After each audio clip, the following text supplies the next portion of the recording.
So we're coming up on the end of baseball season, and I know the two of us talk a lot about awards betting. I kind of want to start there. Um, so I feel like a lot of people, obviously, it's really common to bet on all the different awards races, Cy Young, MVP, Rookie of the Year, whatever. And I think most people are doing that very subjectively. Like for a lot of different forms of betting, division betting, World Series, championships in various sports, you can use numbers in some way, but with awards, there's no like odds or probabilities. It kind of has to be subjective. So maybe to start with, like, let's just talk through how we think about trying to quantify what the odds on a particular player should be for a particular award. Yeah, so I mean, it's pretty hard, right? And then also, I think this kind of gets skewed by we don't know who the voters are, and I think the demographic of the voter might matter also. In general, though, I do tend to think that the awards voters are skewing a little bit younger and a little more hip to some of the advanced stats. So, and we can look at the National League Cy Young, for instance. Both you and I, we want Corbin Burns to win based on some preseason bets that we placed. Right now at DK Sportsbook, we've got Walker Buehler's plus 140, Max Scherzer's plus 260, Corbin Burns is plus 330. By any of the advanced metrics, Corbin Burns is, kind of head and shoulders above everybody else in that group. So Corbin Burns this year, 6.5 wins above replacement compared to 4.7 for Scherzer, 4.5 for Buehler.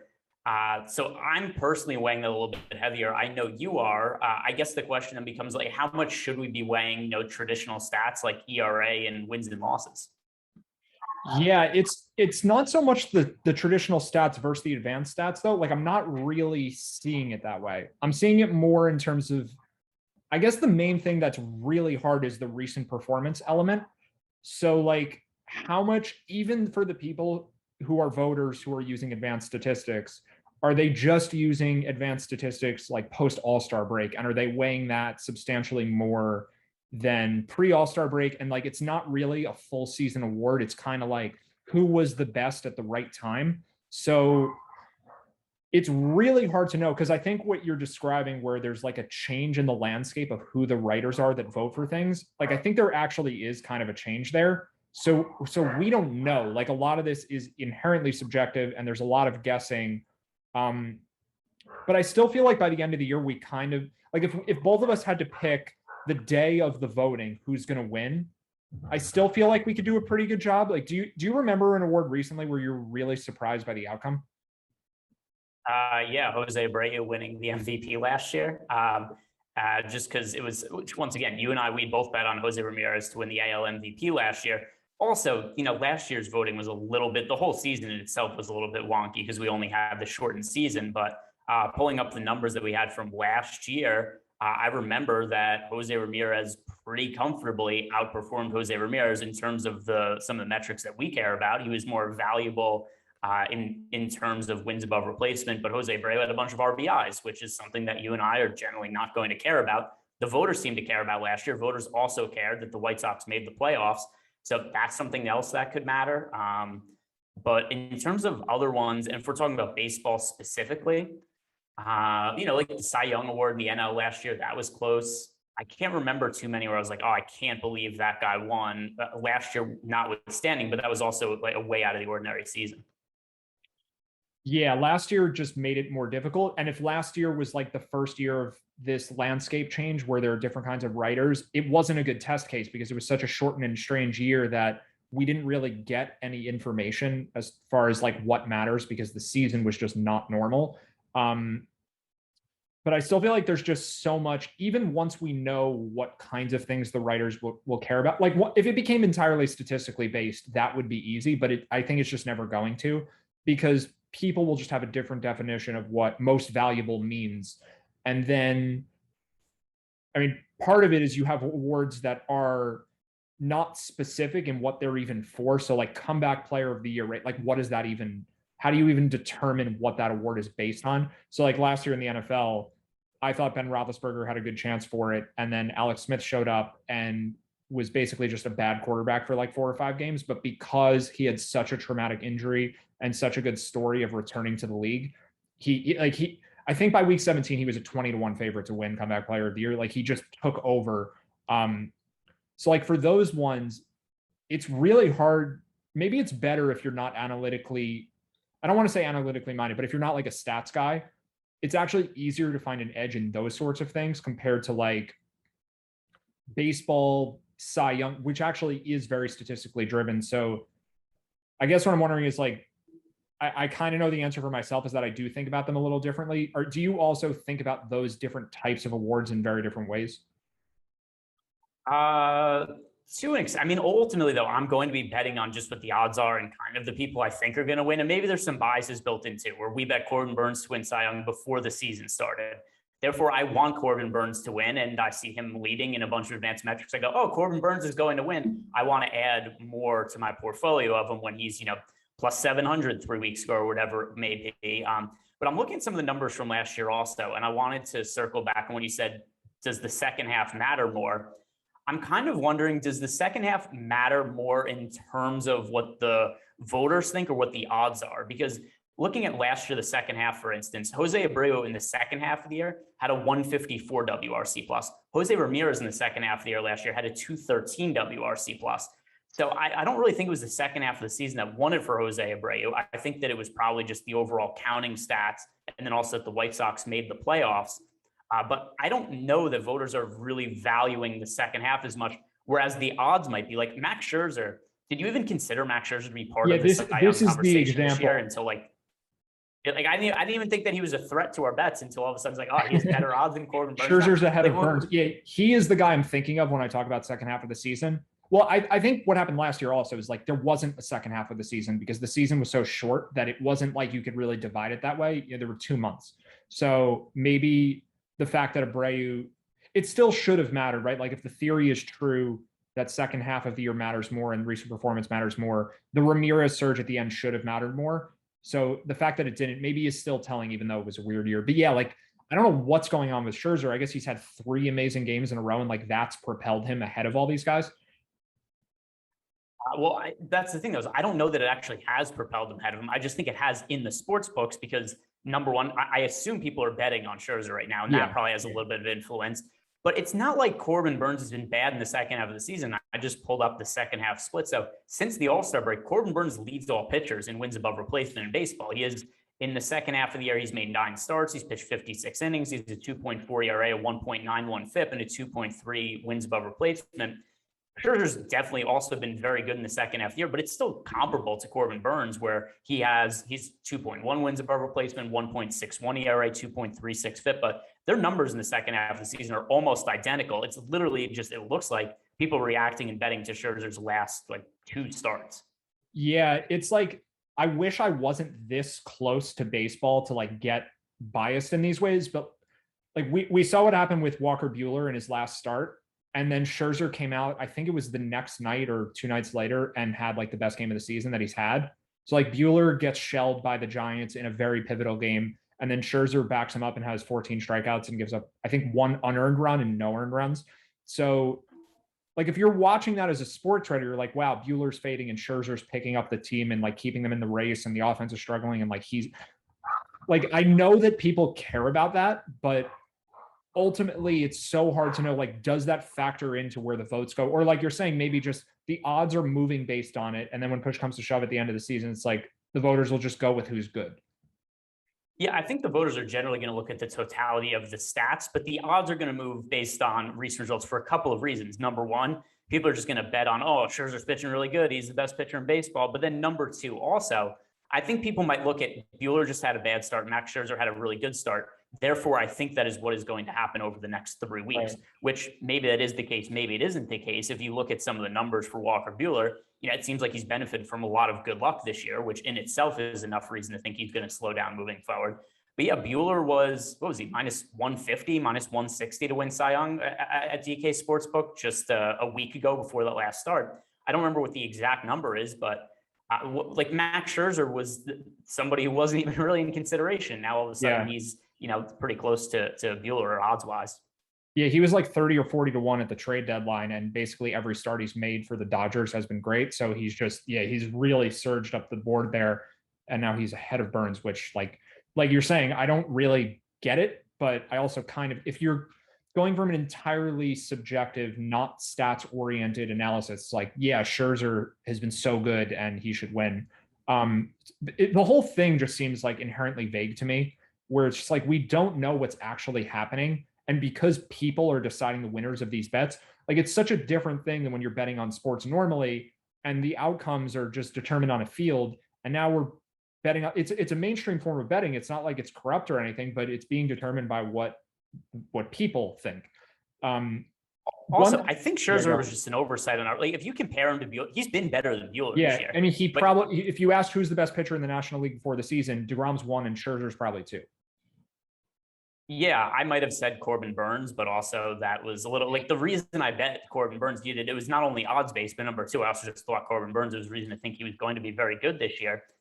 But then also, I mean, you look at Scherzer's numbers compared to Buehler's this year, he's striking out significantly more hitters. Scherzer and Buehler comparable ERAs, 2.28 ERA for Scherzer to 2.31 for Buehler. Then the underlying numbers are all better for Scherzer, and 2.97 expected ERA to 3.06. The only thing that Buehler really has in his favor is that he's thrown 25 more innings, but on a per inning basis, Scherzer's definitely been better. And you have to consider that Washington, much more hitter friendly park than Los Angeles. So he's also faced, tougher pitching conditions for most of the year.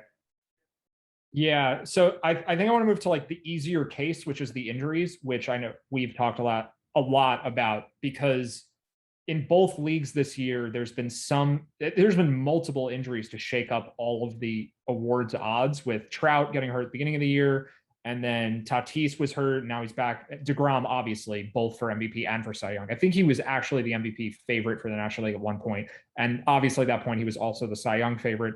So it's kind of a weird area where it's like when someone gets hurt, I think a good intuition to have, like when you see there's an injury, is that someone is worth betting on. Like something will be a value now. But one, it's hard to act quickly enough to actually get a bet in sometimes. And 2, it's hard to know how good of a bet it is. So like at the time Mike Trout got hurt, I think, correct me if I'm wrong, but Vlad and Ohtani were both somewhere in the neighborhood of like plus 500 to plus 1,000.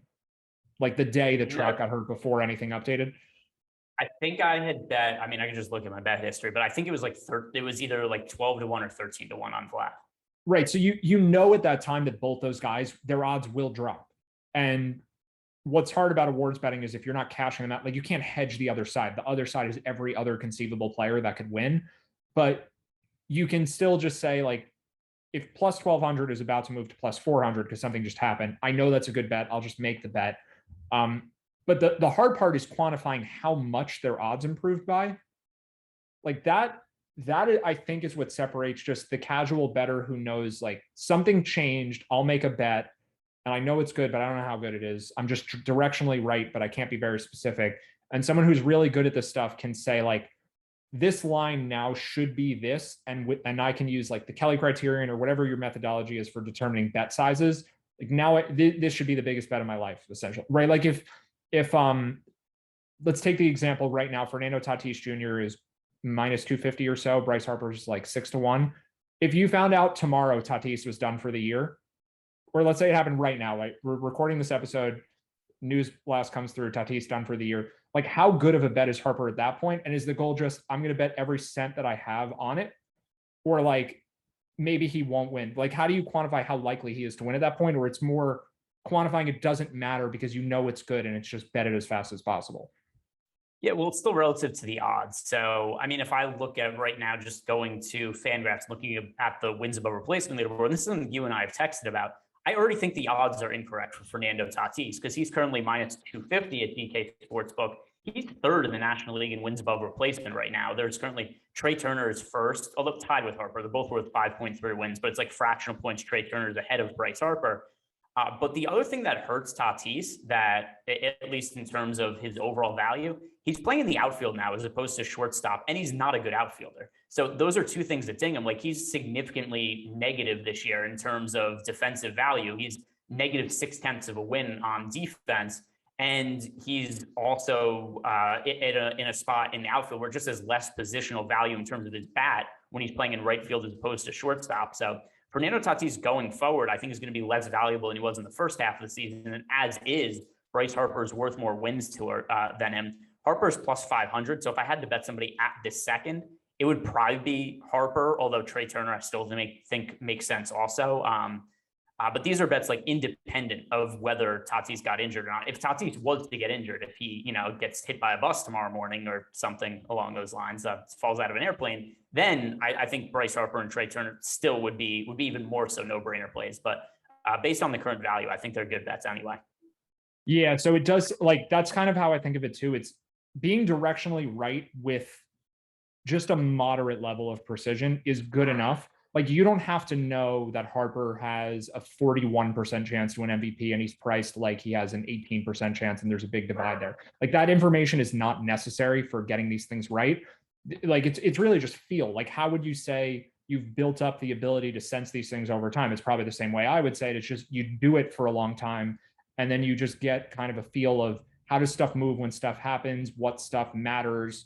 And then obviously, yeah, you use a site like Fangraphs or whatever the equivalent is for other sports, and you try to figure out statistically who's actually better, like which pitcher. I know we talked about Kyle Gibson a lot earlier in the season. It's like his ERA is low, but he actually is bad. And so the idea that he's in the race with 4 months left in the season where he has 4 months to regress to the mean and stop being a good pitcher, like you'd have to be crazy to bet on him. I mean, you also threw in the part that he could get traded at the deadline, which did happen. But even without that, it was just like he wasn't going to continue the performance that he was having. So knowing who's actually good as a player does matter. But I feel like that's less so for football, where it's just like who can accumulate the best statistics. Do you think that's true? Where it's like, what advanced metrics would you even use for football? Or is it just receptions, yards, touchdowns, whatever, rushing records? For a quarterback, maybe interceptions. Like it has to be mainstream stats there. It's going to be, well, first of all, it's basically only going to be quarterback. So if we look at the history of MVPs NFL, it's especially in recent years, like I think there was a guy in like the 60 to 1 as a kicker, and he wasn't even good as a kicker that year. I have to look up who that was, but he must have made a lot of game-winning kicks, right? Like that would have to be how you do it. I don't know how they did stuff in the back then. That was when your dad was on the high school football team. It's quite some time ago. The non-existent team. All right, yeah. So the last non-quarterback to win MVP was Adrian Peterson in 2012, and that was not only was that a long time ago, but that was also he had like a historic rushing season that year. You have to go farther back than that. It's 2006 when LaDainian Tomlinson won MVP. So it's number one, it's going to be a quarterback. And then number two, since football is a team-oriented game, I think people are going to skew very heavily towards record. And then also football, I think people do take the narrative more into account. Like, I don't think anybody thinks that Aaron Rodgers is a better quarterback than Patrick Mahomes. However, Aaron Rodgers ended up winning MVP last year because the Chiefs are so far ahead in the standings at the end of the year. The Patrick Mahomes doesn't have to play in week 17. Aaron Rodgers does, and clinches the Packers the first round bye last year, which I think that mattered for voting. So baseball, I think it could be a little bit more numbers driven. Football, I think, is very heavily built towards win-loss and narratives. Yeah, and especially like if the team overachieved relative to expectations. Like last year's Packers weren't necessarily expected to be a Super Bowl contender, and Rodgers has been relatively inconsistent over like the last couple of years, but last year was arguably the best season he's had. So like the bounce back element probably had something to do with it. But yeah, it's like I don't even know if real football analytics exist, at least in an area where anyone cares about them. Obviously they're there, but like they don't mean anything as far as what you hear about. Like the baseball analytics have bled into the mainstream. The football stuff hasn't. It's just kind of like under the radar a little bit. They exist kind of in the DFS space, but like they're not part of this, I don't think. Like air yards is not going to affect any sort of awards voting. I mean, we could obviously debate if that even is like a useful metric for anything, but it's not. It's not going to be part of the awards voting, I mean.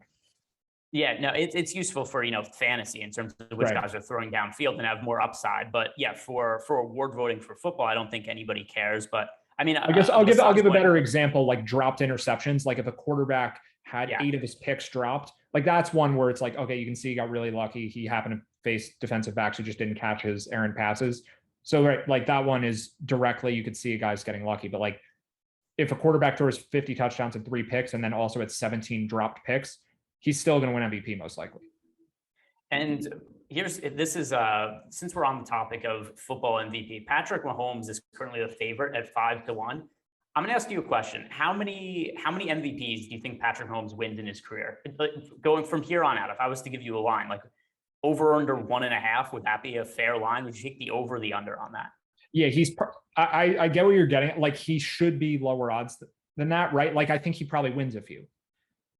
Yeah, so I think if he's 5-1 before, because I bet Patrick Mahomes, and I think he might have been plus 550 or maybe plus 600 on DK Sportsbook when I placed the bet a month ago or so. But my logic at the time was thinking, like, if Patrick Mahomes is these odds every single year before the season, if you just bet it every year, I think you come out ahead just based on the fact that I think it's extreme, unless there's an injury or something. He's certainly going to win one, if not multiple MVPs over the course of his career. So his last one he won was in 2018, but he was still a candidate in 2020. He came in third place behind Aaron Rodgers and Josh Allen. 2019, he was injured for a lot of that year. But in general, Patrick Mahomes is going to be in the conversation every year. And either one, that's going to set up hedge opportunities, or number two, he's just going to outright win. So generally, I look at MVP before the season and think 5-1 is too short of odds. I don't think it is for Mahomes, though. Right. And then I think the opposite side that most people are probably doing is like, oh, I can get Russell Wilson at like 18. And that just seems much longer. And he's like roughly as good as some of the other top guys, but they're not accounting for the context. Mahomes is like way better weapons. And he probably is like, there's enough of a gap between Mahomes and Wilson that like, he actually is deserving to be much lower odds. So like, I think that does make sense. But for like a newer better, or maybe just like the average better, what would you tell them as far as like how to figure out how to think in this way? Or is it more just like absorb the information from all sides over time and then you develop the feel? Because I'm not aware if there's like a more direct thing that helps you figure out like what's going to happen over the course of a season. Yeah, so I think at least for baseball, I mean, I think the Zips projections are really useful, where you could just go into you go to Fangraphs, and it's free to use their projections, and you can just look at the Zips projections for the entire season, and you could just see which guys. Although this wouldn't have applied to Corbin Burns, who like before the season, because they haven't projected as a reliever this year. So that wouldn't have been helpful. But in general, you could go look at that, and you could get a pretty good sense of like, oh, this guy's projected a whole bunch of home runs this year, and he's 50-1 to lead the league in home runs, or this guy's projected to have a huge jump in wins above replacement this year. He's really long odds bet to an MVP. So I think that's kind of a good baseline if you just don't know any information yourself and you're trying to look at data. Yeah, but I guess it's like more of the money seems to be available to be made during the year, where you can see what's happening and react to that. That's more of what I'm asking, is like, where does that feel come from? I guess just from us doing it for so long, right? Yeah. Like, is there, because you and I, we text about these all the time, and I wish there was a better way to explain it, but we just kind of know to an extent, right? Like, there's if somebody like Vlad earlier in the year, and he's not going to end up winning MVP, but there was a point earlier in the year where he was 14-1 to win MVP, and he was clearly a better player this year than he was last year. The same could be said for Shohei Ohtani. And there was a point where Ohtani was like 10-1, Vlad was 14-1, and it started to become pretty obvious after Trout got hurt that those were just going to be the two guys. So you could even have hedged at that point with both of them at plus money. And as long as something crazy didn't happen from an injury sense, one of them was going to end up winning.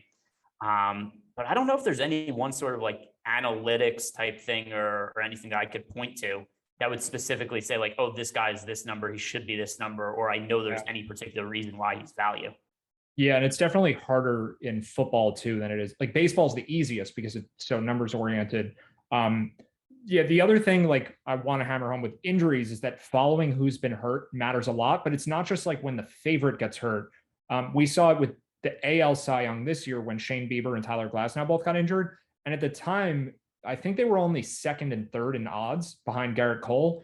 But what that did, because they both got hurt at the same time, was it didn't just make Cole a better bet, which it did, but there were other guys behind him like Carlos Rodon and Lance Lynn and now Robbie Ray, who just like get into the conversation because there were guys ahead of them that they've now leapfrogged. So it's not just like, I can only bet if the most relevant thing happens injury wise. It's like paying attention where all of it can matter. And futures betting is such an information based game. Like it's so much different than day-to-day betting, right? Like if you're betting on a regular baseball money line or total, you're kind of just trying to figure out what the inefficiency is as far as skill skill of players in that one game, and maybe there's something that's being missed. Maybe it's like weather or umpires or whatever, or some guys in or out of the lineup. But on a season level, it's more like what information is happening, because that's not the kind of thing that normally happens day to day. Kind of. I mean, although if there's a key player out of a lineup, then that would definitely impact the individual money line of a game. And that's something I actually think the baseball market is still a little slower to adjust for than, say, basketball now, where now, you know, the 130 injury report comes out for NBA. Somebody key gets ruled out. The lines now come down pretty quick, especially much quicker than they did a year ago. But for baseball, still, like I remember a situation on DK earlier in the year where Mike Trout, I think this might have been either when he first got hurt, or it might have just been a casual day off for him. But Trout wasn't in the Angels lineup, and they were playing like the Texas Rangers or something that day, and the line didn't move at all for like 45 minutes. So I still think individual key hitters, if they're out of the lineup, at least to a smaller extent, it should impact the team's individual total. Not to say that a team that's like minus 130 should become like minus 170, but I still think that's enough value to bet on in that situation. Yeah, this should be kind of a relief, I think, to people who are listening who are more of the sports fans and not as well versed in all of the analytics and like the very specific math, because you don't need to know that stuff to pick up on, like, for example, we're talking on a day where the White Sox are playing the A's, and the White Sox lineup had Sebi Zavala starting over Yasmani Grandal, so downgraded catcher. Eloy Jimenez isn't starting. Tim Anderson was already hurt. And they were like, I forget the exact players, but they put out a lineup that was like their B team. And once you see that lineup, it's like, most people don't know who these people are. I know that Billy Hamilton is significantly worse at hitting than Eloy Jimenez, and the line won't react until people bet it, because it's not like when Steph Curry gets ruled out of a basketball game where it's so monumental that, like you said, I mean, basketball lines will just react instantly, but with baseball lines, they don't. So you don't have to know what like the new line should be specifically. You just have to know there's enough of a change that the line will change and I can get out ahead of it. So yeah, like a lot of what I talk about, I feel like, and maybe this is the same for you, it's like the people who are listening who don't know the numbers as well might be discouraged that like they can't do anything with the information. But there's so many different areas. Like the thing about sports betting is that you can bet on so many different categories of things. And I don't want to say literally there's something for everyone, but like there's something approximating that, where based on the way that you think, you actually like, it shouldn't just be that because you know baseball, you bet on baseball, and because you know basketball, you bet on basketball. It's like, because you know numbers well, you can bet on props. And because you know like coaching stuff well, you can bet on, different things. Like based on what your skill set within a sport is, you can bet on different stuff. So like, I think it's important for people to keep that in mind. It's like, you don't have to bet on the same categories that everyone else is.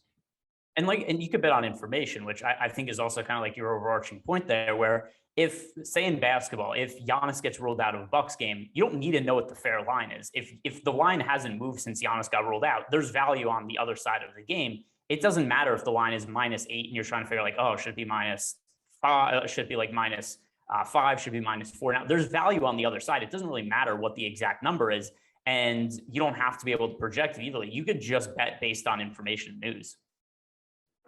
Yeah, for sure. Okay, so I think we covered most of what I was curious about there. I've been kind of asking myself this question for a while, but do you think about anything specifically like within DFS or sports betting where you think one piece of knowledge helps you in the other area? Because you do both and I do both. And there may be a lot of people who just do one but not the other. Like, what do you think? It can be either direction, but like from DFS that helps you bet, or from betting that helps you play DFS? So this is maybe like a little bit specific to say, like, not exactly, but kind of from a standpoint, like if you're looking at ownership projections for baseball, and this will happen, pretty frequently, where a team will be a chalk team and you're just considering range of outcomes, and it'll be like, okay, this team has an implied team total of, let's say, 5.6, and as a result, they are projected for 25% ownership on the slate. Then there's a team that's projected for 5.3 implied runs. And because that's less than the team that's at 5.6, they're now projected for 5% ownership. So if you think about the range of outcomes, they have a fifth of the ownership of that team, say, just hypothetically, but their odds of outscoring that team, it probably happens like 45% of the time. So I think that's kind of a good baseline, where if you're just looking at, okay, this team's really popular, And almost always for MLB DFS, if a team is massively popular, they're probably overowned. It's very rare there's a team that's picking up 20% ownership that warrants it. Is it just an easy way to look at like, okay, which teams have an implied run total around them that are just picking up less ownership? Yeah. So would you say, like, the other thing I'm trying to think about a lot is how to address the main things that people are doing wrong, both in betting and DFS. But I feel like the faults are easier to figure out in DFS because there's so many more decision points in a fantasy lineup than there are in a bet. You just bet one team or the other or whatever. But in a fantasy lineup, it's like, how do you put the lineup together and all of those things? So, like, what is the mistake people are making the most? Is it just that they assume there's less variance than there actually is, right? Like, the team with the 5.6 run total is not actually that much better than the 5.3 run total. And they're not even that much better than the team with the 4.1 run total. But the ownership in the contest assumes that they're like, I mean, if you try to derive what the ownership means, the level of confidence in the team with the 5.6 run total is, like what you're saying, it's just so much higher than what's actually true. So, like, do you think that's the biggest mistake people are making, is that they're underestimating variance, or is it something else? I think a lot of people will just look at the betting line and just say like, oh, okay, this team it has the highest run total, therefore I'm stacking them today. And I think that's something that might drive a lot of the ownership. Also, that a lot of baseball projections are based on what say like the DK Sportsbook line is, and that's taken into account, and that's what some of the projections are based on. And that's going to then mean that anybody who's using an optimizer is just building a lineup, and it's going to spit out like, okay, for the Thursday slate today, where it's a smaller slate, the Braves are the team that is likely going to have the most ownership. And I also think that's a thing where then people are building lineups in optimizer, maybe even people hand building lineups to just look at the run totals, and they start with the Braves, and maybe they don't get to a team like the Philadelphia Phillies, for instance, who have, a somewhat comparable expected run total, but only have a fourth of the ownership, just because they don't project quite as well, basically because they have a run total like 0.3 of a run lower. Yeah, I also wonder, like, how many people actually use optimizers versus hand building. So, like, from the DraftKings side, we can see how many lineups people are playing. We have no idea how they make them. So, like, obviously, if someone makes 150 lineups, they most likely did that not by hand. Although, I don't know if you know this, like, I used to play DFS and I would make 150 NHL lineups by hand, like, fairly often. I did too. It would take, like, you've done the same, right? You've done that probably more recently. How long does it take? Like 2.5, 3.5 hours, somewhere in that range. It's not a quick process. But I think it's safe to assume most people aren't doing that. So, like, is most of the field in a large field GPP coming from optimizers? I have no clue. I would say at this point, it's probably close to 50. I'm just totally guessing. I have no clue. Yeah, I don't know either. But I would still think that people are, even if somebody's hand building, I still think that the number one thing they're going to be relying on for baseball lineup building is just going to be whatever the implied run totals of the teams are. Like, I don't think there's that many people who are hand building that are also considering ownership that heavily. Right. I think for the people that are hand building, they may just say, like, they may look at the betting lines and then say, this pitcher against this team is a really good spot to stack. And they'll just pick their 5 favorite hitters from that team.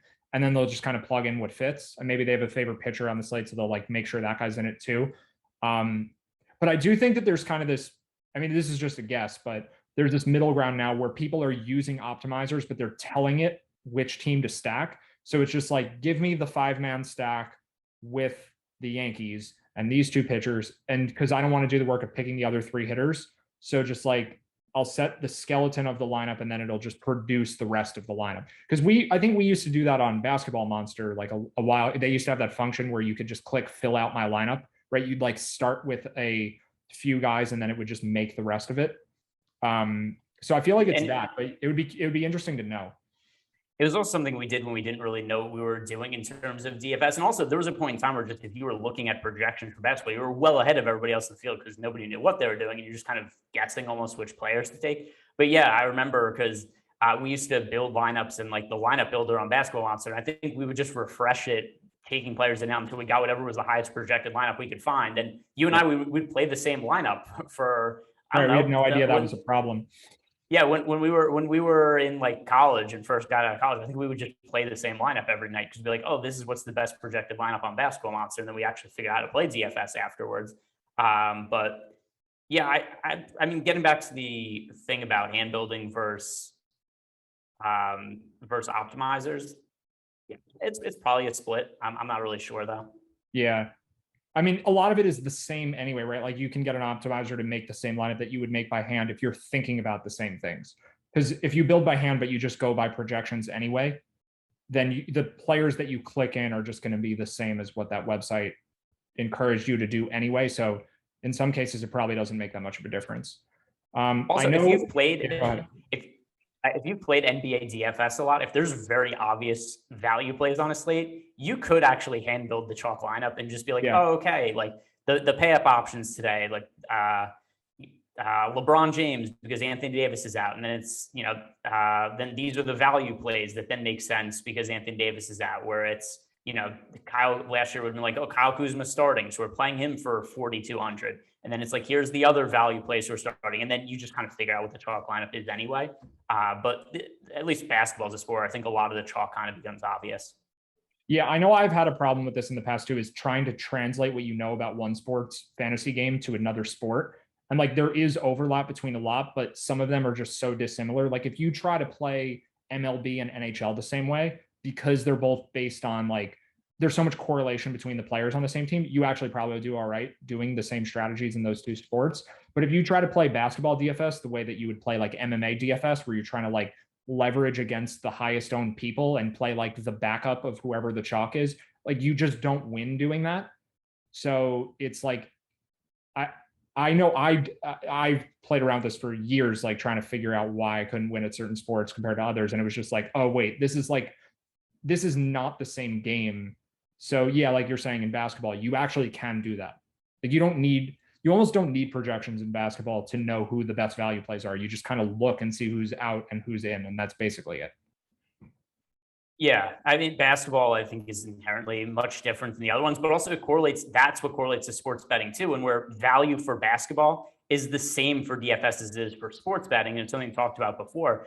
You don't need to know exactly what the line is going to move when Giannis is out. You just know there's value on the other side. Same with when Giannis is out. You don't need to know what the exact projection is for Chris Middleton or Drew Holiday. They're going to be values just because they're priced with the assumption that Giannis is going to be in, and then he's out. There's extra usage. There's extra playmaking responsibility. So I think that's the biggest connection between the two, is that you don't really need to be that mathematically oriented in those particular situations to know where the value is, both in betting and DFS.